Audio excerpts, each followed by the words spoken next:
राधे राधे, हर हर महादेव।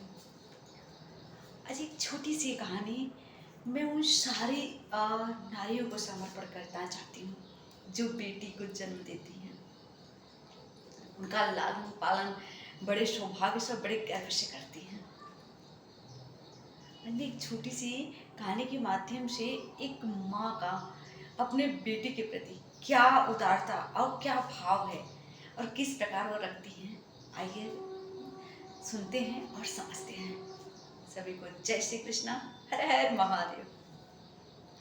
एक बार एक शहर में एक छोटा सा परिवार था जिसमें पति पत्नी और उनके 3 बच्चे थे और उस आदमी के माता पिता जी अर्थात उस स्त्री के सास ससुर जी। आराम से लोग बड़े प्रेम भाव से रहते थे।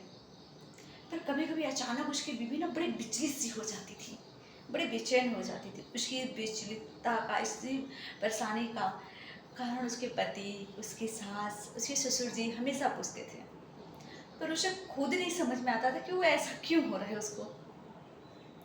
समय बीतता जाता है, बच्चे बड़े होते हैं, तीनों बच्चे अलग अलग क्लास में रहते हैं। फिर युवा अवस्था सब बच्चों का आता है। सब बड़ा बच्चा जो है उसका इंजीनियरिंग करता है, दूसरा बच्चा 10वीं में, उससे छोटे क्लास में पढ़ता है। सब धीरे धीरे युवा अवस्था की तरफ बढ़ते जाते हैं। सब बच्चे आपस में व्यस्त होने भी लगते हैं। जो उनका समय मिलता था दोस्तों के साथ, कुछ टीवी के साथ और थोड़ा बहुत मिला तो परिवार के साथ। माँ अपने आप को वह एकदम अकेली से समझने लगी कि जो बच्चे छोटे थे तो हमेशा आगे पीछे माँ के घूमते रहते थे। अब बड़े हो गए हैं तो उनके पास इतना टाइम नहीं कि माँ रसोई में तो रसोई में आकर खड़े हों। क्यों? क्योंकि जब वो रसोई में रहती थी तो उनका पढ़ने का या तो खेलने का समय होता था या कुछ समय बचता था तो वो अपने पिता के साथ कुछ ना कुछ डिस्कस करते रहते थे।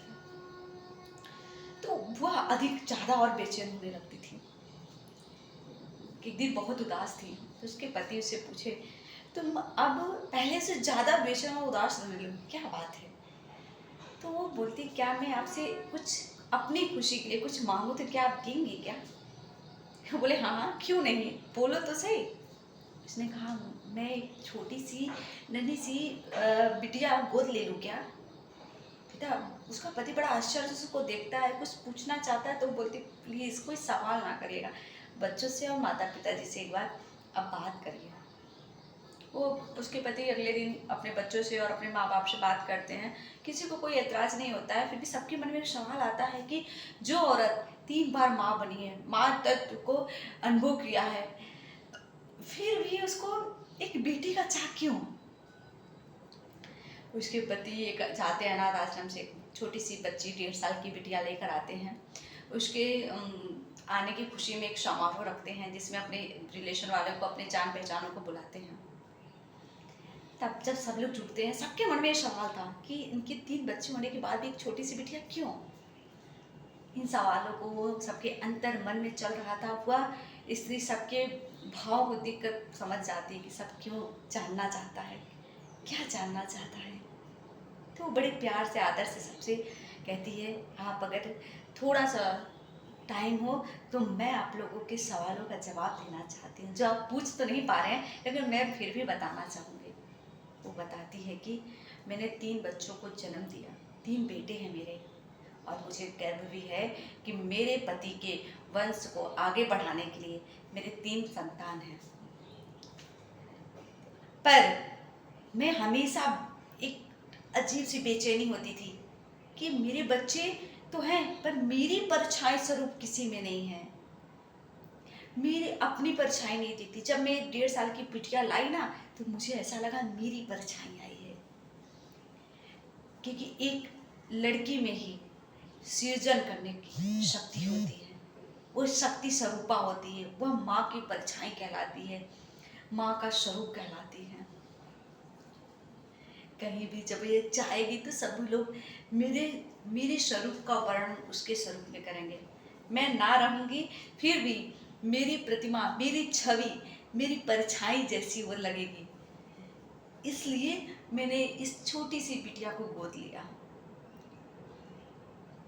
मुझे बड़ी दुख होता है कि जिस माँ के गर्भ में बेटी होती है वो उसको जन्म लेने से पहले उसकी भ्रूण हत्या कर देती है और कभी कभी जन्म ले लेती है तो उसे किसी कुछ कूड़े में, कभी किसी अनाथ आश्रम के सामने छोड़कर चली जाती है, पर उसे ये नहीं पता कि वह स्वयं को जन्म देती है दोबारा उस नन्ही सी बिटिया के स्वरूप में। वो खुद की छवि उस बच्ची में देखती है। जैसे वो बिटिया बड़ी होगी, लाख पढ़ाई करेगी, लाख जिम्मेदारियां रहेंगी, लाख समस्याएं रहेंगी, लेकिन जब आप तकलीफ में रहेंगी या सबके लिए रात्रि का या सुबह का भोजन पकाएंगे और टाइम पे रहेगी, तो जरूर किचन में एक बार आएगी, क्या कर रही है माँ, जरूर आपके पीछे पीछे खड़ी रहेगी, आपकी इस्माइल का कारण बनेगी, कहीं भी रहेगी, आपकी तकलीफ में उसको जरूर तकलीफ का एहसास होगा। इसलिए मैं इस छोटी सी बच्ची को गोद ली हूँ, जिसमें अपार शक्ति स्वरूपा है और एक सृजन करती भी है, और मेरी परछाई होगी जिसमें मेरा स्वरूप, मेरा वर्णन किया जाएगा। जहाँ भी जाएगी, जहाँ भी रहेगी, कोई भी देखेगा तो उसमें मेरा प्रतिबिंब दिखेगा उसको। इसलिए मुझे बेटी चाहिए था, और मैं चाहती हूँ कि ये संदेश हर एक महिला के पास और हर एक पुरुष के पास पहुँचे कि बेटी को इसलिए नहीं कि वो बेटी है, इसलिए उसको जन्म दे क्योंकि वह आपकी स्वरूप है, आपकी परछाई होगी, आपका छाया होगा। सभी को राधे राधे। अगर इस कहानी से थोड़ा भी अच्छा लगे तो कमेंट में राधे राधे जरूर लिखिएगा। जय श्री कृष्णा।